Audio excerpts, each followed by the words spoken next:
Let us stand firm against any and all arbitrary authority that threatens the personal sovereignty of one or all. That which will not bend must break, and that which can be destroyed by truth should never be spared its demise. It is done. Hail Satan.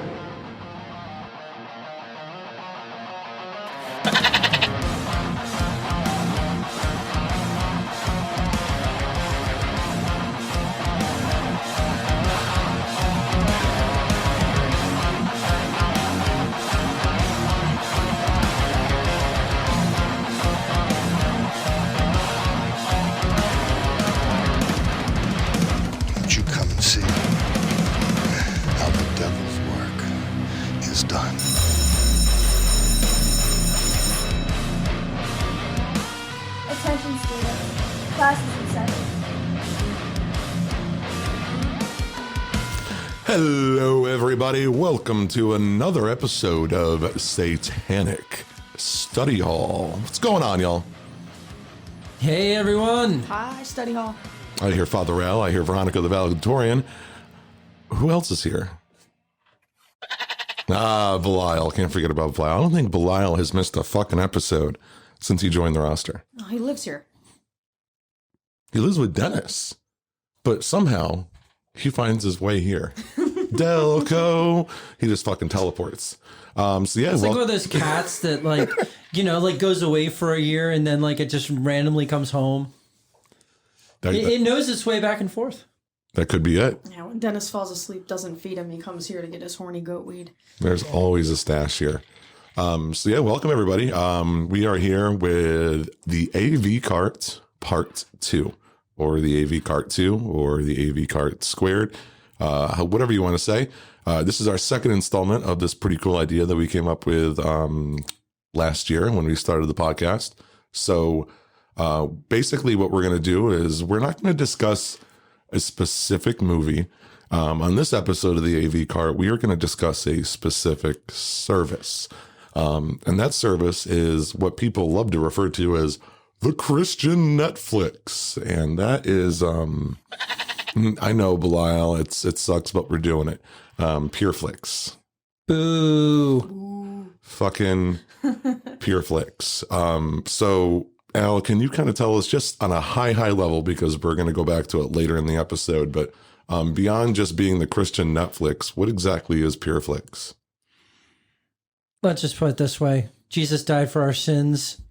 I suffered through watching God's Not Dead Part 1 and 2 for the satanic community. You're welcome, everyone. Very high level, PUREFLIX is the Christian Netflix. They are a film production and distribution company, started about 15 years ago. They're best known for God's Not Dead and a couple sequels, as well as some other putrid garbage that's all about Jesus. Yeah, so I'm excited. When Al first brought this up, I was like, nah. I'm good, because I thought it involved me watching, and it kind of did at first, but I boycotted that. So I did not watch anything on PUREFLIX. That was all left to Father Al. And Veronica actually has seen some PUREFLIX product. I've seen the third-party stuff that comes out of, other funny people predominantly on YouTube watching these movies and giving really hilarious reviews on them. I've known about God's Not Dead for 20 years. Hasn't been out for 20 years, but I feel like I've known about this fucking movie for 20 years. So it's just the Christian Room, I'm told. Like The Room, only Christian, but I wouldn't insult The Room that way. This service, the streaming service or movie service or whatever, it's just another thing that exists that you guys are now educating me about, and I feel like my life is, might be a little bit worse for it, so thanks. They're making money, and people are subscribing. One of the funniest things, and then we'll move on a little bit and then revisit it when we kind of dive in completely, was when I was doing my research, they have a Christian or a PUREFLIX late night stand-up comedy. Oh no. And I almost fucking subscribed, and I know I could have hit up Father Al and got, the little free and got his free login that he got, that we'll talk more about that later. Wasn't so free. They charged me after I canceled. I have to go after them. But they're desperate. But then I realized, like, nah, I'm good. But no, they have stand-up comedy, and then but they don't just have stand-up comedy. They have sections justifying why they have stand-up comedy. Okay, we do. Well, I do need to check this out more. Get my own free subscription. I do have to see this. Cancel it. Cancel it as soon as you're done. It's like the Ring. It's like you have 7 days.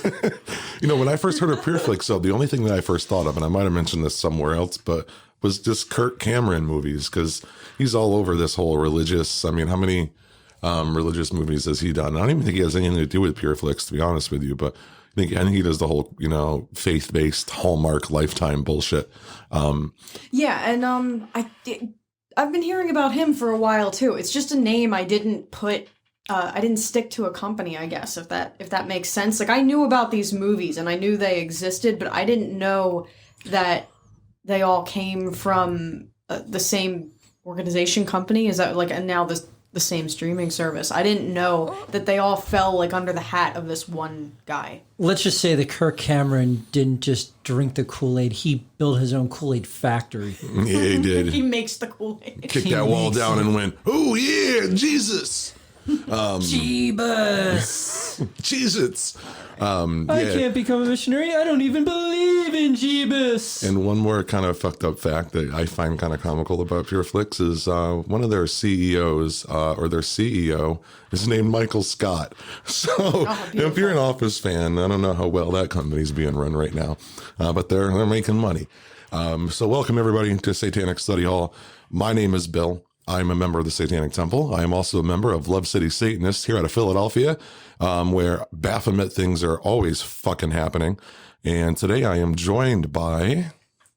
I am Veronica, the valedictorian, sometimes the smartest person in the room, and heavily aligned with the 7 tenets of the Satanic Temple. And I am Father Al, bless you, my children, and I am also a member of the Satanic Temple. That is right. And what is Satanic Study Hall?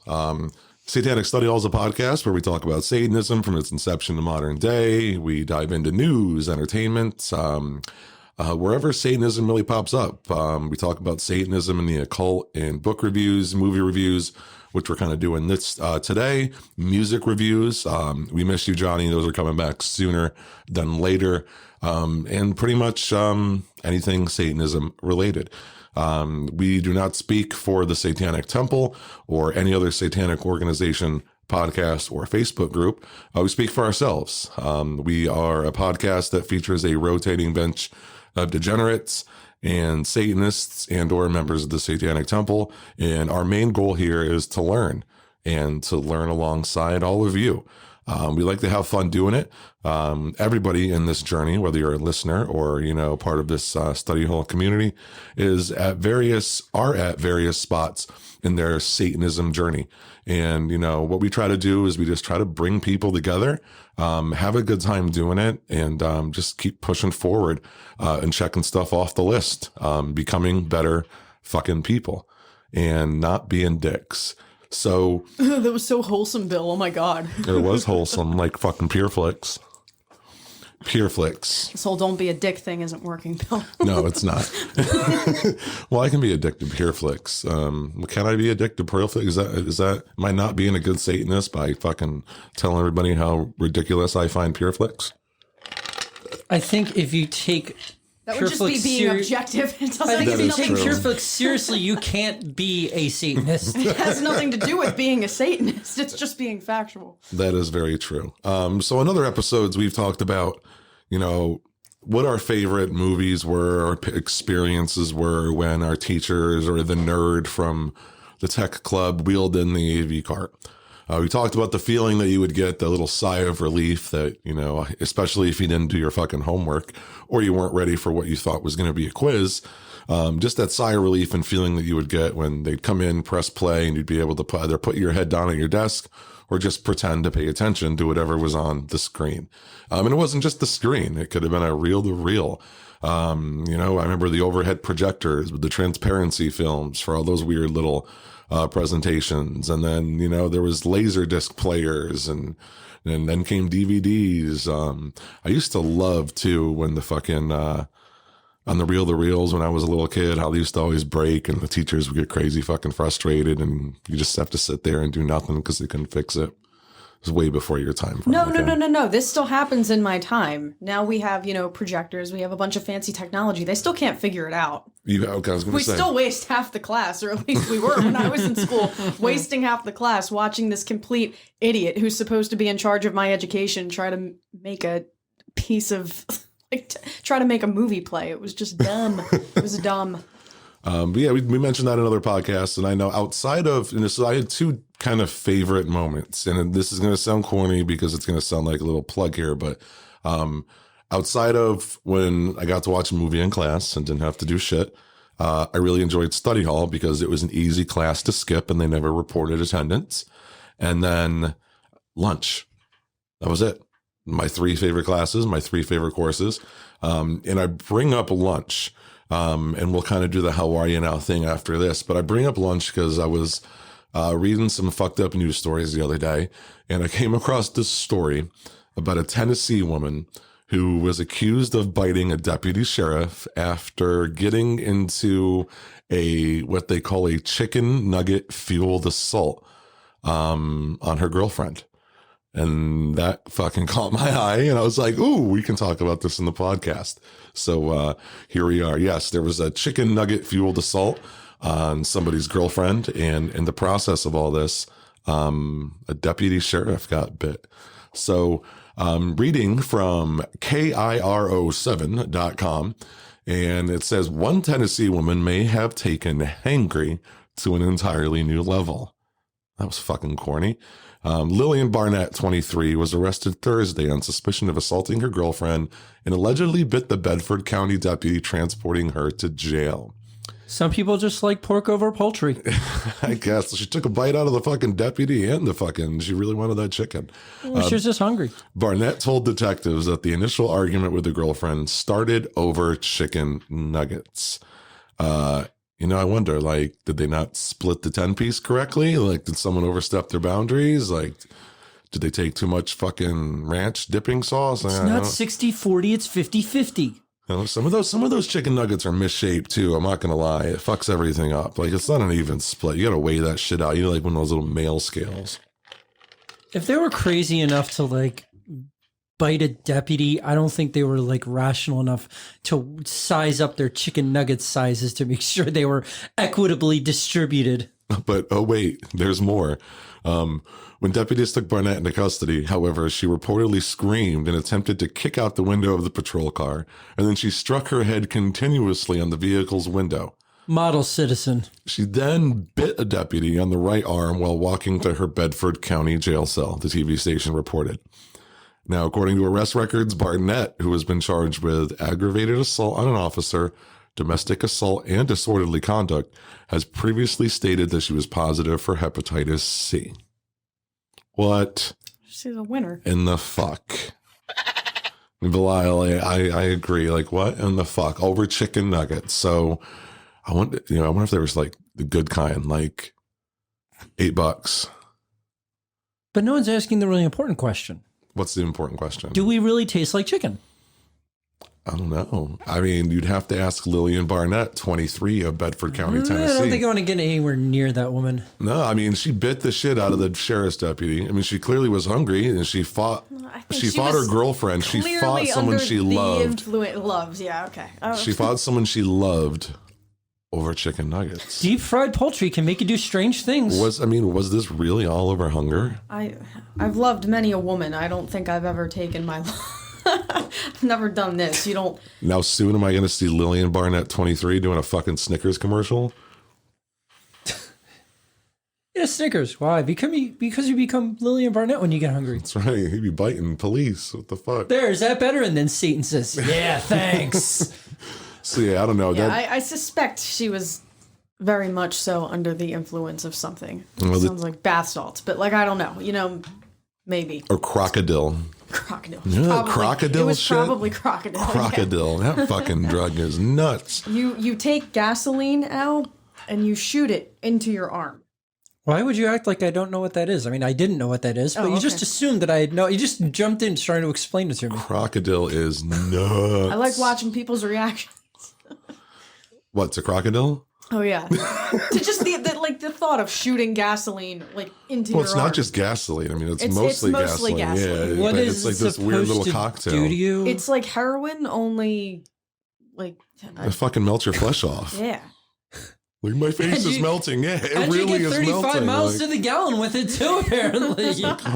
This makes me as fast as my car. oh no, fucking Take crocodile. a shot of crocodile, and all of a sudden you start running down the freeway, like flipping off the cars during rush hour. While your face is falling off of you. It's- Shit, sorry guys. Uh-oh, Veronica, you're going to get a fucking referral. You're going to detention. Yeah, I got a demerit. That's right. That's a demerit. But no, the chicken nuggets in school, if I remember right, were always pretty good. But the only thing we had to fucking dip them in is ketchup. Or That's barbecue sad. sauce. Ketchup or barbecue sauce. Ranch wasn't a thing. No, it wasn't. I would be a lot more miserable than I am. The greatest dipping sauce in the world is Wendy's honey mustard. Whatever. I will fight you for this. I'll fight you. It's probably Wendy's ranch, but you know, it's the honey mustard is a close second. Chick-fil-A sauce. I don't think we need to kill each other off of I this. hate Chick-fil-A. I won't, or I won't bite buy each it. other. But Chick-fil-A sauce, I can dip anything in that shit. Chick-fil-A. That's like my Frank's hot sauce. I will put that shit on anything. I don't eat at Chick-fil-A. I have no comment. No, I have I love every their- comment. I love their Fuck chocolate chip cookies. Chick-fil-A. Fuck Chick-fil-A and everything that they stand for. Fuck them, but their chocolate chip cookies are good. It's just the line that I have a problem with. When I I drive by and there's a line wrapped I around the would store eat it. 3 times. I would eat it. I just will not. I will not approach any place that has that line. I won't do it. I have a life. I can't do it. I can't afford to. That shit is wild. So we're getting closer to PureFlix. I also saw one more article that I'm going to bring up because it's kind of relevant. I was thinking about the whole Netflix and chill thing. Oh, you know, that when that first came out, and I mean, I've been a Netflix customer ever since they actually sent you fucking DVDs and shit in the mail. But you had a queue and everything. It was, yeah, I'm fucking old. But then I was thinking about PureFlix. So there's Netflix and chill. Come over, let's put a movie on and hit skip intro. And 10 minutes later, we're doing our thing. But what would the equivalent to PureFlix and chill be? PureFlix and Pray. PureFlix and Pray. I just died a little. Are you sure PureFlix and Pray? I'm going to have to think about this throughout the episode. I'm going to try to come up with something different. But I was thinking about that. So Netflix and chill. Because, like, I don't know. I mean, it's not like people that put on PureFlix wouldn't end up, you know, dry humping. PureFlix and ill. That could work. No, I'm going to think about that throughout the episode. I'm hoping to come up with a better way. But, you know, speaking of fucking Netflix and chill and doing the damn thing, I heard Satan was trying to get a date in Boston earlier this month. There was an article on U.S. News which says Satan tries to get a date on the Boston subway system. The Prince of Darkness is apparently looking for a date on the Boston subway system. The fucking Prince of Darkness. They already said Satan. Well, they got to try to be clever. So this article, and feel free to interrupt me with commentary because that's pretty bland. But a 20-year-old woman approached transit police, a 20-year-old snitch approached transit police at the Massachusetts Bay Transportation Authority's Forest Hill Station at about 10:45 p.m. to complain about an encounter with a man dressed in all black, including a mask covering his entire face and his hood drawn tight, police said on their website. The woman told police that the man typed something on his phone and extended his arm across to her, displaying a message that said, "I am Satan," and then stared at her. The woman said the encounter frightened her so much, she pointed out Satan to police. The 22-year-old man told officers he was only flirting and trying to be funny, and said, "I was going to try and get her number." He was told that his actions were not humorous and was ejected from the station by police. The woman was escorted by police to her destination to make sure Satan did not follow her home. No specific names were released, and this was on U.S. News and came out on March 4th. So Satan's trying to get some ass. I'm not going to lie to you. As you were reading that, I kind of had the hope in my head that there wouldn't be anybody for her to point out to them, actually, like that it would just be like, oh no, I saw Satan in the subway and this is what he did to me, ooh, spooky. Put it on social media and get like a bunch of reactions from her religious friends or whatever. But the fact that a guy actually did that, why are you flirting that way, sir? If it's a Match.com commercial, everyone loves it. If you try it in real life, everyone's a dick about it. It's probably worked for him in the past. I mean, let's think about it. I mean, people only, repeat behaviors and, that work, I'm sure. Something tells me this was the first time for him trying this. That's one hell of an icebreaker, just to be chilling at a bus stop or a train station or whatever and draw your hood tight and put on a black mask covering your entire face, not even looking like Satan, and then hold up. Like, what was it? Like, was he like texting himself or pulled up a word processing app and types, "I am Satan"? That's why it's a little weird, Bill. I mean, like if I were drunk on the subway with my friends and some guy did this, I'd probably be like, like that's funny. I don't know. And then you end up like you'd headbutt that son of a bitch. No. Throw him under the rails. No, Bill. I would headbutt him if I was sober and alone.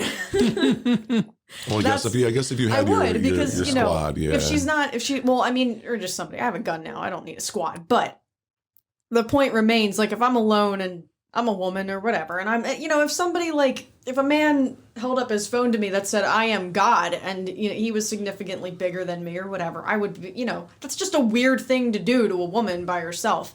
Now, if...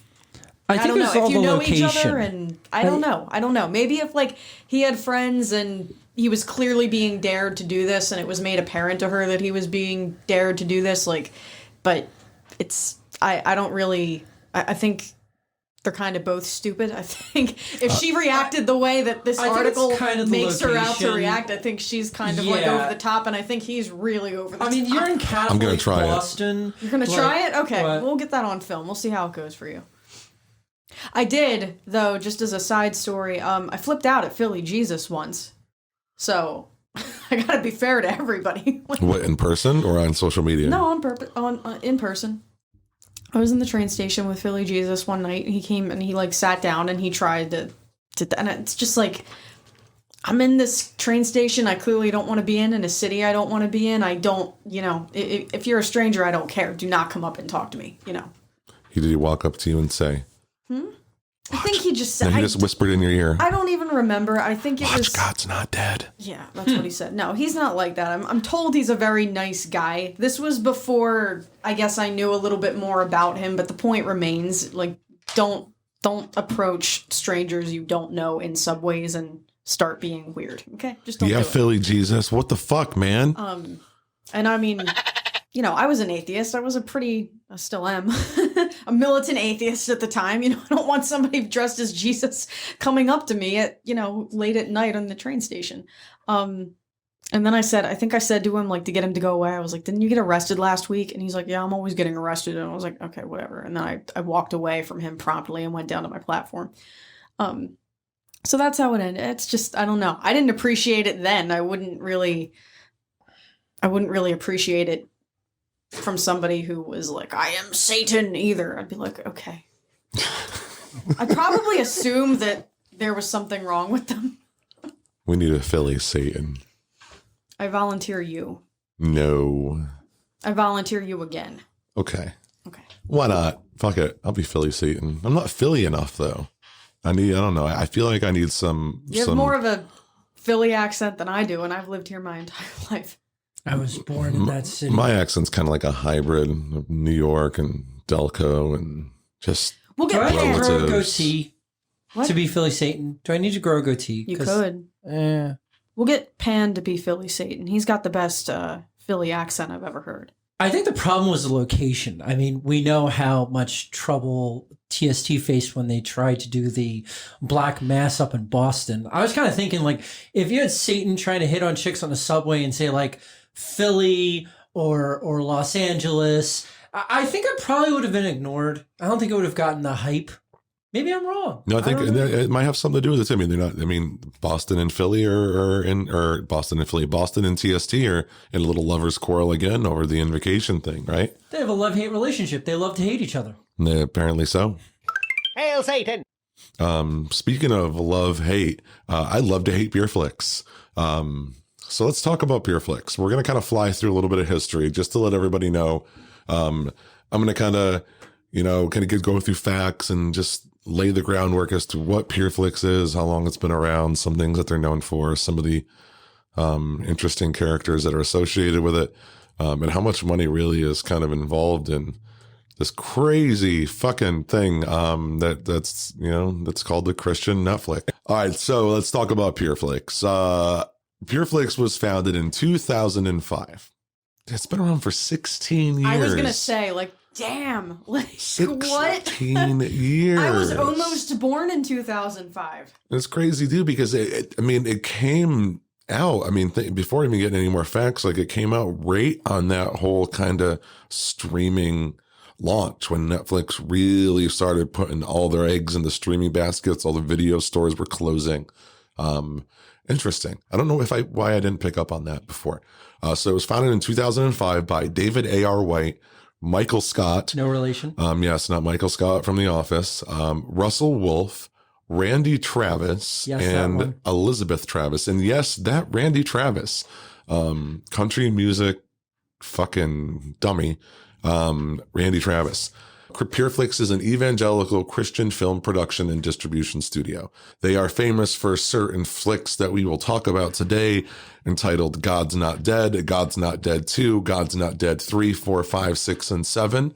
Do You Believe?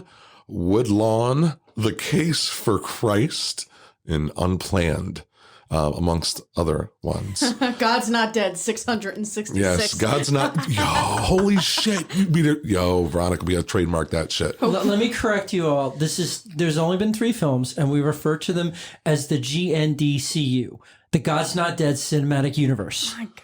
Now here's the scary shit, right? It'll Now, get up to 666. You watch. this is going to turn PureFlix into a horror it's going to go production from for some of you. 665 to 667.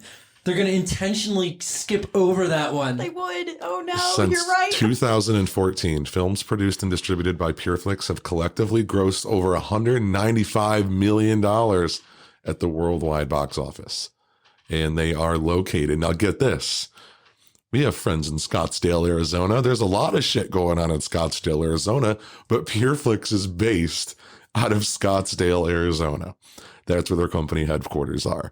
Right in Stu DeHaan's backyard. The big thing with the lawsuit that's going on right now, I believe the Billboard for Reproductive Rights campaign will be going very close to Scottsdale as well. So Scottsdale is a hot spot for Satanism and apparently Christianity. A big fucking clash going on in Scottsdale across the board. So other weird facts about PureFlix. The company produced Jerusalem Countdown in 2011. They've done movies with actors such as Kevin Sorbo, Shane Harper, Dean Cain. Dean Cain's Superman, right? Yep. Okay. Well, I guess maybe some of our listeners would recognize him from Ripley's Believe It or Not little series. And Kevin Sorbo, why does that name ring a bell? Hercules. Oh, yes, Hercules. Fuck. And don't forget about Melissa Joan Hart, who's in God's Not Dead 2. I fucking hate Melissa Joan Hart. Ernie Hudson was in the sequel. And in the third one, God's Not Dead, A Light in Darkness, you had Ted McGinley. Does that name sound familiar to anyone? It kind of does, absolutely. Jefferson Darcy from Married with Children. My, how times have changed for him. Really? Going from Married with Children to a Christian movie. Interesting. Jefferson, see, now, I never liked Jefferson Darcy. They should never have replaced the original Steve. They didn't replace him. He's a different character. I know, but they should never have replaced him. They should never have gotten rid of Steve. Steve should have stayed forever. He should have stayed for, now, I heard that had something to do with religion too, but that's a whole nother deal. So some things are kind of happened. Now PureFlix in 2015, it's had its own theatrical distribution arm. In 2016, PureFlix announced a homeschooling program for families with homeschooled children and decided to allow their users to delete words such as hell and damn from their programming. The company has teamed up. Damn is the best word. The company. Damn. Hey, Bill. Damn. They deleted damn. Hey, Bill, you're a wrestling fan. I am.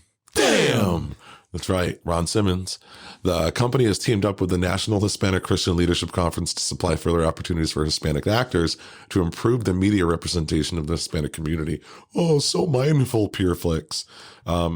Now, moving forward, in 2016, PureFlix announced that it had struck a long-term, multi-year distribution deal with Universal Pictures Home Entertainment, which would officially manage the home media releases of every PureFlix-produced film. Now, even more, and this makes my stomach turn, on November 12th, 2020, PureFlix announced that its streaming video service was being acquired by Sony and that its production arm, PureFlix Entertainment, is separate from the deal. So once the deal was complete, Sony will integrate PureFlix streaming into its Affirms film banner. And I also think that they're even going to be featured on certain Xfinity fucking programs as well. So that's PureFlix. There is a shit ton of money in PureFlix. There's also controversy associated with this, and I'll bring that up later in the episode. Being a Christian Netflix, as you could tell, there is much anti-abortion attention. There is a lot of Bible thumping, and 10 Commandments drilling, and just a bunch of fucking shoving it down your throat type material. Al will kind of talk about that as well. And in between, we'll throw in some other PureFlix stuff that we found online. So Al, you won the fucking PureFlix subscription lottery and you had to dive in. I mean, it was your idea and sign up for the free trial and dive into the deep end. So I'm going to pass this off to you and Veronica kind of, because Veronica's seen the content. You Sort of. got the subscription. So take me on a journey. All right, so God's Not Dead and God's Not Dead 2, or as I like to refer to it as God's Not Dead 2, Judgment Day. I suffered through these movies. It's kind of hard to talk about this whole consistently because I have so many interrelated characters and so many other little B, C, D, and F this shit plots that I could be here all night. So I'm going to kind of hit it high level. All right. Starting out, God's Not Dead is actually based upon a book by Rice Brooks. It is a Lionsgate movie. Lionsgate is also known for such other Christian classics as The Punisher, Saw, and Hostel. It's apparently Listen to me, they're diverse, okay? They make a bunch of diverse films. There's nothing wrong with making Saw and God's Not Dead at the same time. I would love to see all these characters tied up. Yeah, I'd love to see a crossover movie. Yeah, so I want to see Would you like to play a game? I want to see Dr. Lawrence Gordon fucking appear in some Christian flick and some redemption journey. Fucking Jigsaw, back from the dead. You're nailed to a cross and you have 60 seconds to like escape before you're fucking torn apart. Or you're like, you have like instead of being stoned to death, you just have rocks falling on you until you have to saw your way out of it or something. Definitely. It's like Saw, but a bunch of like biblical torture. Do you want to read a scripture? Do you want to accept Jesus as your personal savior? Oh, wow. I think we're on to something right there, too. We got to write these fucking things down when we come up with them. We're doing good. We're recording them. It's like the same thing. That is true. All right. So to sum this whole movie up, you have this young little Jesus freak dipshit by the name of Josh Whedon. Josh Wheaton. He's the main character. Wheaton. A Family Guy fan should get that one. So he's a freshman in college, and he's apparently like in pre-law. He's hoping to go to law school.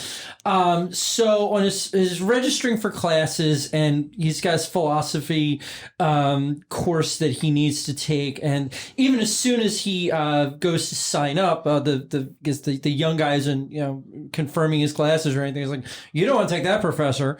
Like as soon as he sees that the Christian cross on necklaces he's got, and the professor's like, as soon as I saw that interaction, I'm like, it's gonna be one of those kind of movies. Like I had some hope that I'd be able to find some intellectual takeaway from this, but it's completely shot to shit. So then we have his philosophy professor Radisson.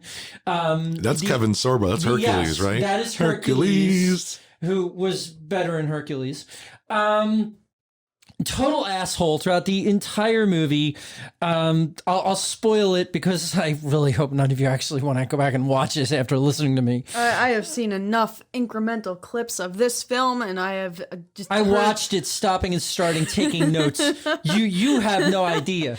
I have seen review all after right. review after review of this movie. All right, so the entire point of this movie is that, basically on the first day of class, Professor Radisson starts going for the fact that he's very anti-God, and he has everyone pull out a piece of paper from their notebooks, back when this movie came out in 2014, when we still wrote on, pen and paper apparently, and have everyone in the class write "God is dead" and sign it.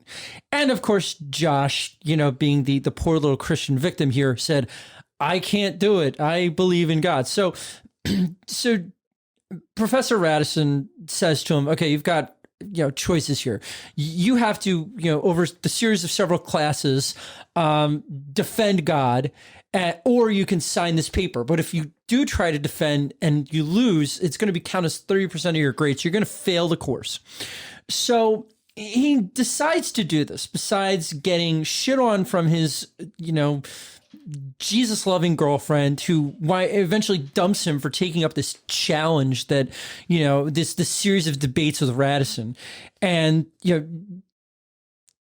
Josh goes on this journey of going through and trying to defend why God exists. And you could tell, Radisson becomes even more of an asshole at one point, saying, if you don't stop this, I'm going to make it my personal mission to make sure you never get into law school, because this is one of the courses he needs to take for it. I love how right off the bat it just immediately pits atheist versus young aspiring Christian. Yeah, they definitely. I mean, they get really, really ham-handed with the atheist persecutor here, and I'm not saying we talked a little bit about this before we started, but there definitely are professors like this. I dealt with them myself. Now, I have never met an atheist, a tyrannical, a dictatorial atheist professor.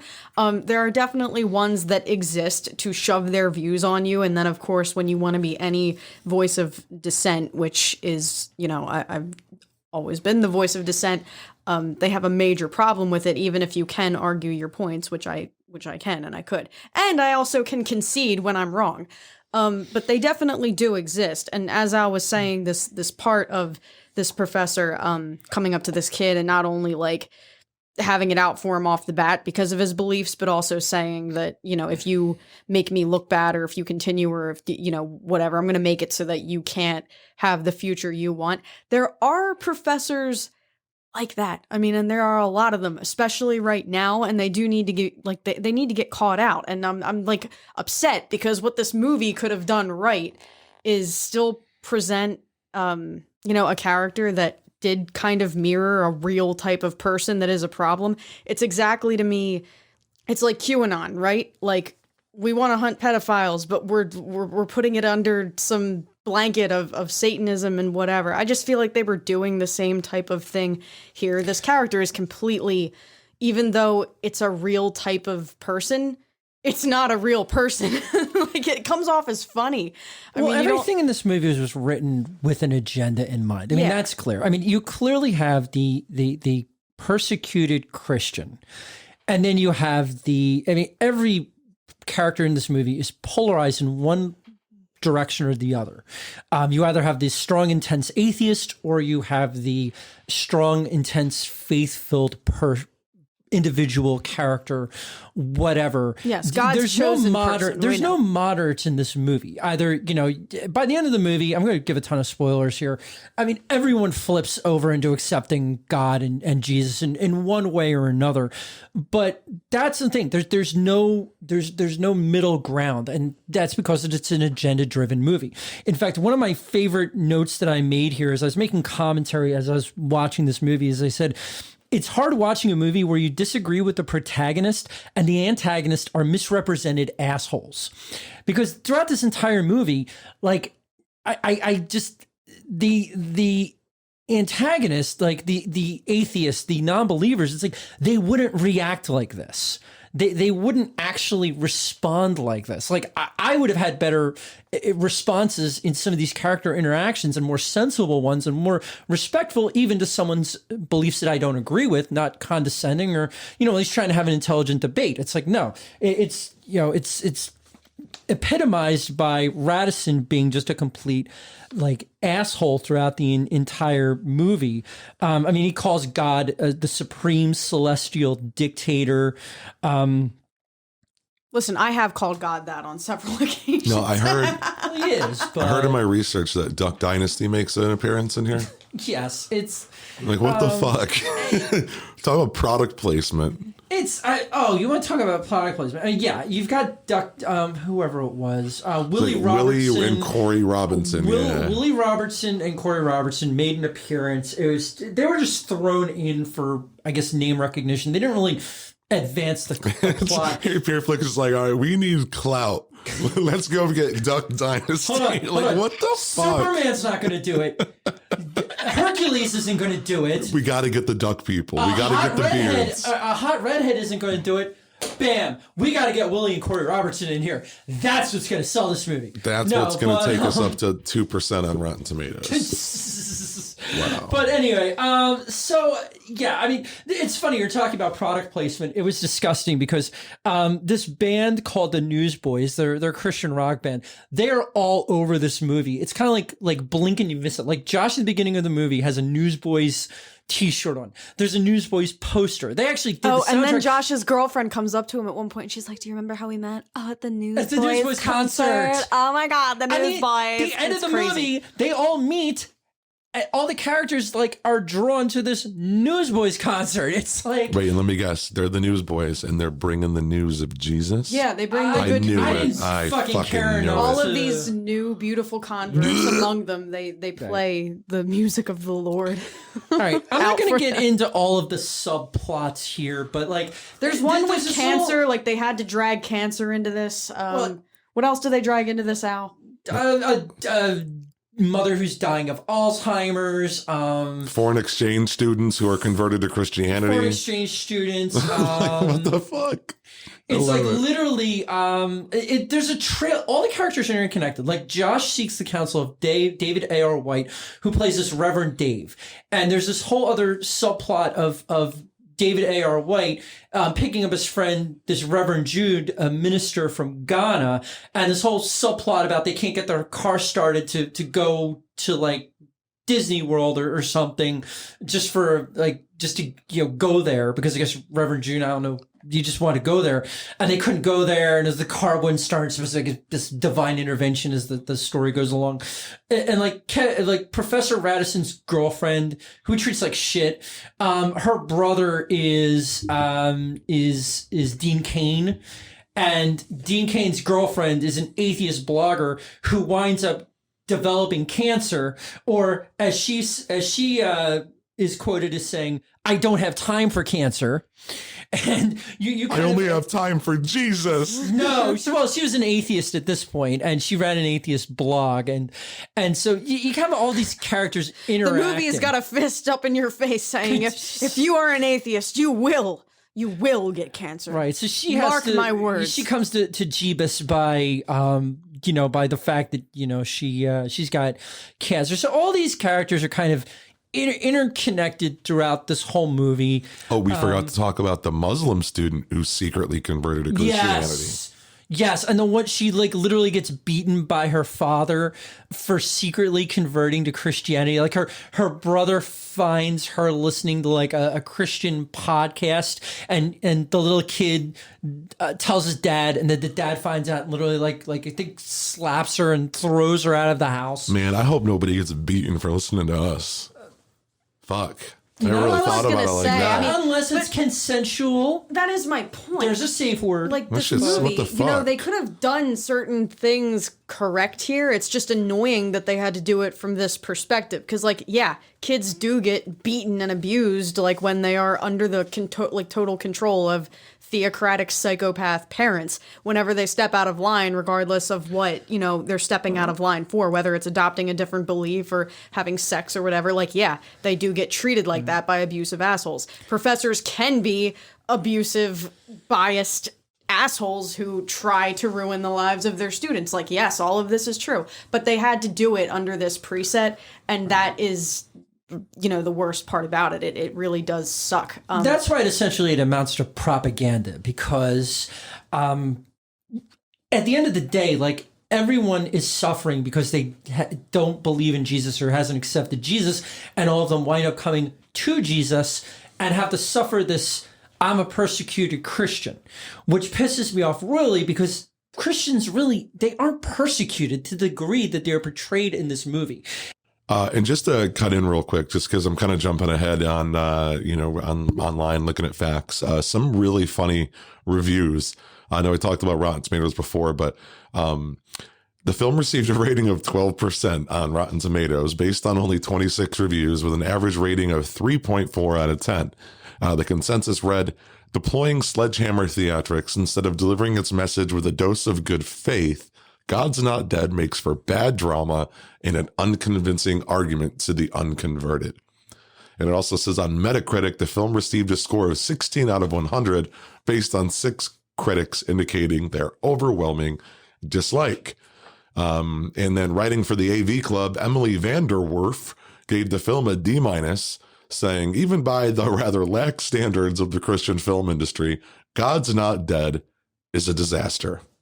And I think that's kind of the message I'm getting listening to the two of you kind of talk about this. I mean, it's boring out, like, just, yeah, all of that is true, but it's also boring. I mean, there was one scene that I saw, I think in full or close to in full, and Al knows what I'm talking about, but there's one scene I enjoyed thoroughly, and it was just because of the, I don't know, the raw hilariousness of the situation, like picturing anybody, like any two people in this conversation, and it's around Josh's girlfriend who finally approaches him and says, "Listen to me, this argument and this fight that you picked with this douchebag professor, you know, like, it's taking over your life, and I'm supposed to be your life, you know, like, we're supposed to be invested in God together, that's how we met, and we're gonna create, like, this future together that's based in God and whatever, but you are distracted from me, and that in itself is a distraction from God, because I am the path that God wants for you."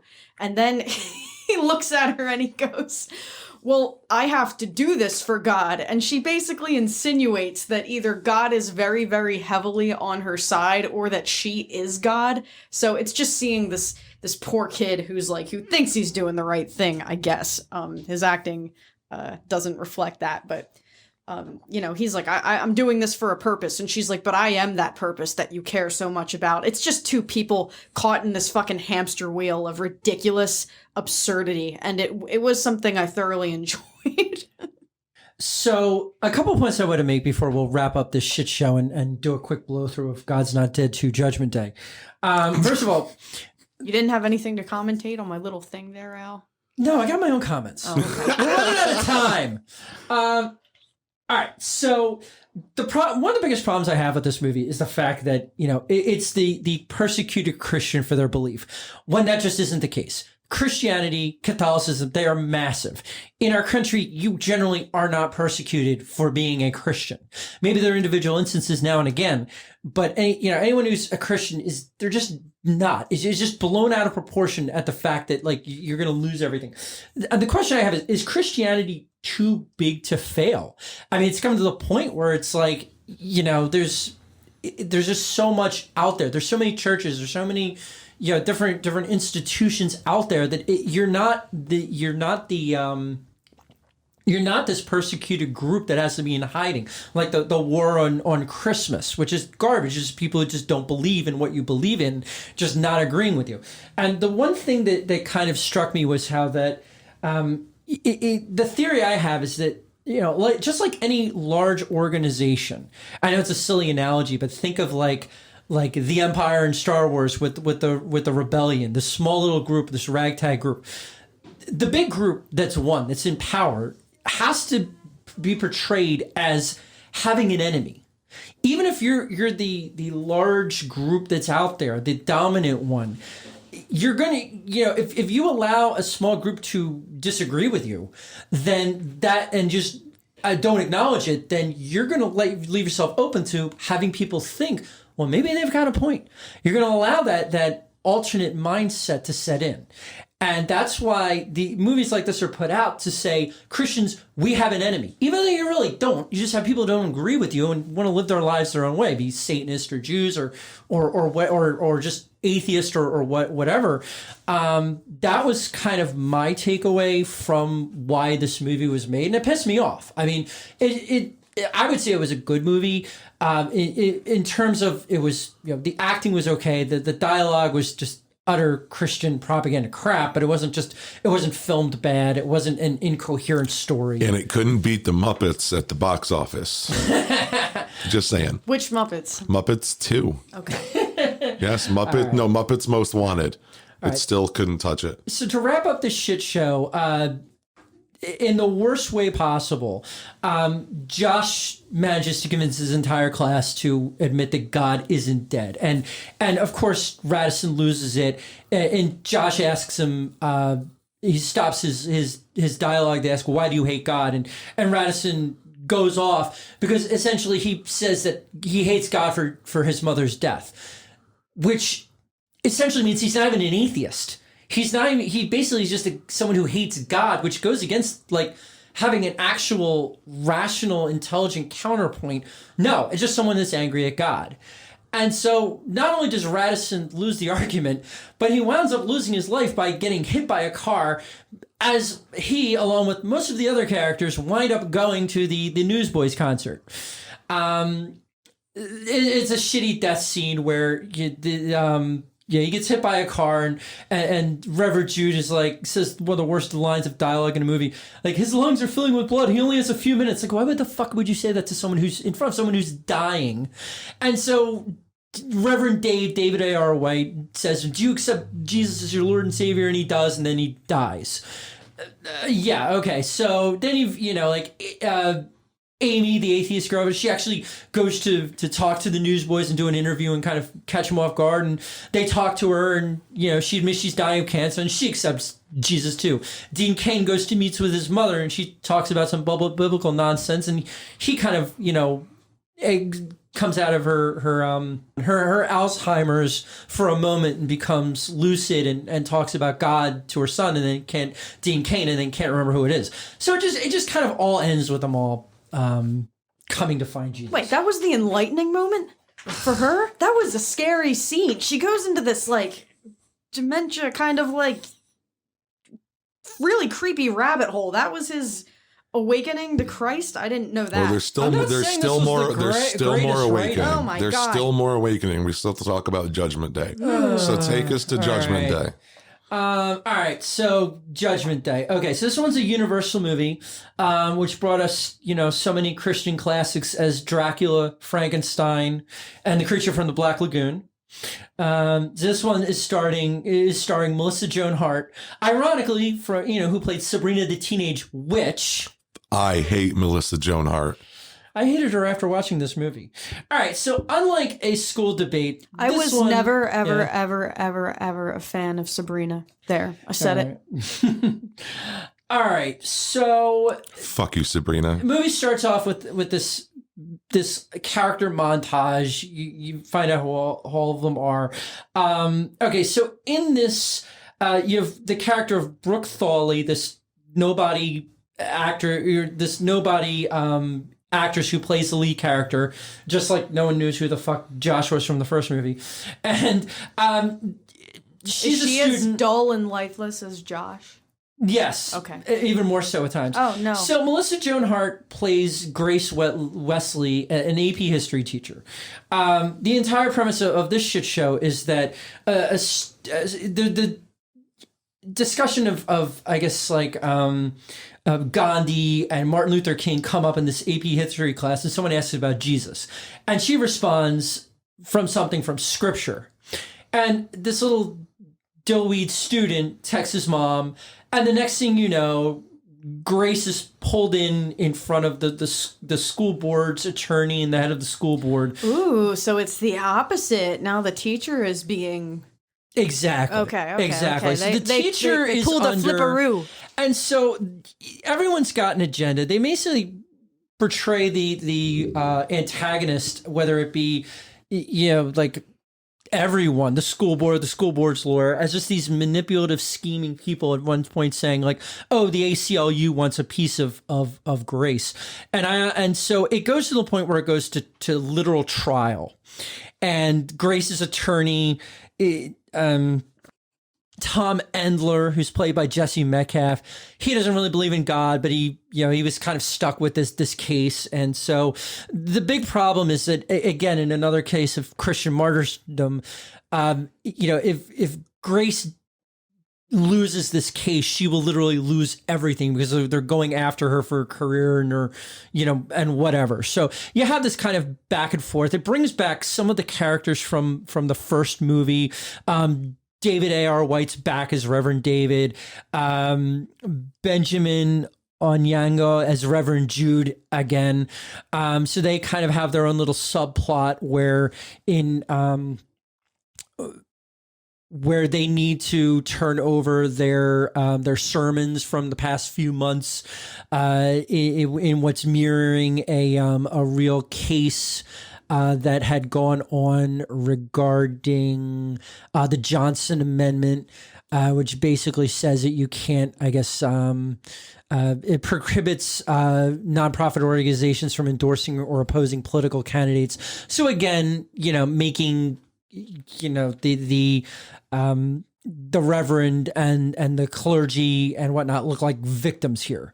So yeah, and everyone has an agenda.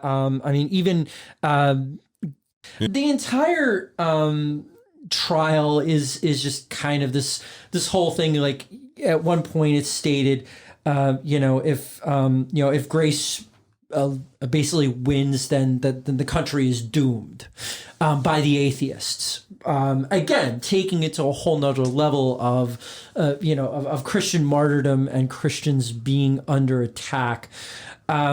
So there's a few individuals from real life that play themselves. In addition to the newsboys, of course, they're back. I know you had, let's see, Fred Dalton Thompson actually played a pastor. What was his name? Mike Huckabee actually appears as himself on a right-wing show, I believe it was.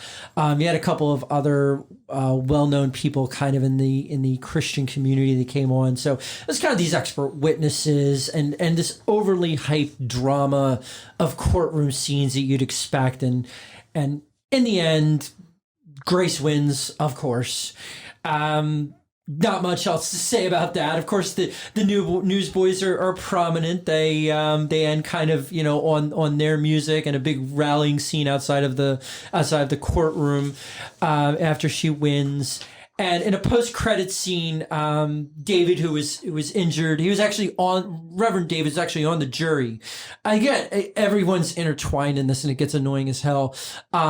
He's injured, but he recovers. He's arrested for refusing to turn over his sermons. And he's carted off in a post-credit scene to jail, which leads us into the third part of the GNDCU, the Gods Not Dead Cinematic Universe, A Light in Darkness, which we will not be covering. And why will we not be covering this? Because it was produced by PUREFLIX, but it is not on PUREFLIX. I have no idea why. Maybe they couldn't even deal with another Gods Not Dead movie.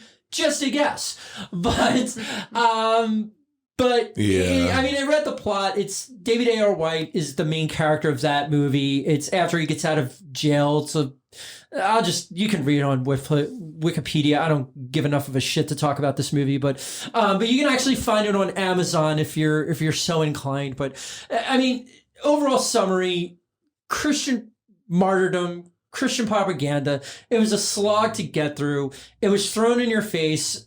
There's no sensible opposition. There's just two very overly dramatized, very poorly portrayed groups of Christians and atheists or other antagonists. No Satanist, unfortunately. That would have been fun to watch. But yeah, I would give this 0 pentagrams out of 5 on both of these movies. Don't watch them. Just don't even just forget even listen to this episode. I mean, share it with your friends, but you just personally just forget we even talked about this today. Share it with friends you don't like. Share it with friends you don't like. So Al, when your experience with PureFlix was over and you realized that the clock was ticking and you had to cancel your fucking free subscription, can you kind of tell us, but before we wrap PureFlix up completely here at the AV Cart, how did that experience go? As roped in and manipulative as twisted as you'd expect from any Christian organization. No, so I went to cancel it, and I had and this is before my 7-day free trial. I figured, if, as I said in another episode, if a tree and a nails can cancel Jesus, I sure as hell can cancel PureFlix. But no, I got some error messages pop up. Then I got a message saying that my subscription was canceled, and then I got charged like $13. You paid. Fuck you, PureFlix. You paid your fucking tithes. I will be fighting that like Grace did in whatever the fuck courtroom she was in. I'll be fighting for my $13.77. Satan, damn it. That money went to save your soul in the afterlife, Al, and you should be grateful. Okay? All they're trying to do is save your immortal soul, Al, and you can't cough up that little bit of extra money that you didn't consent to pay. All right, Veronica, let's be real here. This money went to basically support content for this podcast and to say fuck you, PureFlix. That's right. Fuck you, PureFlix. And that's a great message to end our little AV card experience here. That's the most inspirational message I got from this entire experience was fuck PureFlix. But at the same time, you know what? I mean, they have their outlet. The only thing that would have made it better was having a Pearl Jam concert. Yeah, fuck them too. Yeah, well, Pearl Jam's probably going to network with Sony, and then they'll pop up on PureFlix through all this cross-licensing bullshit. But so there you have it. It's the perfect storm of study hall enemies. All I can say is I'm super fucking thankful that when the AV cart rolled into class when I was growing up, the PureFlix content wasn't being played. So if you want to dive in more, try a free trial with PureFlix and see what we're talking about, or Get not. Get a burner credit card. Yeah, or not. And so, yeah, God's Not Dead, God's Not Dead 2, Judgment Day, God's Not Dead 3, A Light in the Darkness. Prequels, sequels, reimaginings. Yes. And just like he said, the GNDCU, the God's Not Dead Cinematic Universe. If you so choose to, based on Al's pretty in-depth kick-ass review for it being a fucking Christian, series, go check it out maybe, or don't. Anyways. I have to go. I'll be right back. I think I'm going to be sick. Yes. So that kind of wraps up our coverage on the AV cart. Ew, fuck. Belial, stop eating it. We are just going to quickly remind you how to find us on social media before we wrap up here. You can check us out on Facebook or Instagram by searching Satanic Study Hall. We still have an interactive Facebook group on Facebook groups. I just said that twice. It is called The Goat Farm. You can search Satanic Study Hall presents The Goat Farm. Not so active anymore. We still have some of our supporters and mods that are putting up content and keeping people engaged. But the real community and the real fun, as far as I'm concerned, is over on Discord, where we also have a Goat Farm community as well. Hit up any podcast host or degenerate or supporter that you know online. We'll be happy to share the link with you so you can come check it out. You can hit us up on Twitter. That is at SatanicSH, where both the S's and the H are capitalized. We are also on Patreon. We are at patreon.com/Satanic Study Hall, where we have 3 different opportunities for you to consider supporting the podcast. One is for $3.33. The other is $6.66, or in the big super satanic level is $20 a month. You go to patreon.com, check out some of our public posts, and that'll describe all the cool shit that you get. All tiers get access to bonus episodes, behind the scene content, and posts from the hosts, as well as varying advancing advantages for each tier level. Outside of that, we are kind of rapid fire wrapping this show up. I do want to thank Al for diving into PureFliX and for taking one for the team. I did kind of enjoy my research. No matter what the topic is at hand, whether I like the content or not, I'm still learning shit. And I learned a good deal kind of diving into the history of PureFliX. There was lawsuits. PureFliX got sued for $100 million. Check that out online and do a Google search or whatever if you want to find more out about that. But no, thank you, Al, for doing that. Thank you, Veronica, for being here in class today. Thank you for everybody out there that's still, supporting Satanic Study Hall. We're getting close to our year mark. We are 3 months away, and we are 20,000 listens deep. And so from the bottom of my fucking satanic heart, this has been awesome as the producer and host of this, this podcast. This has been amazing.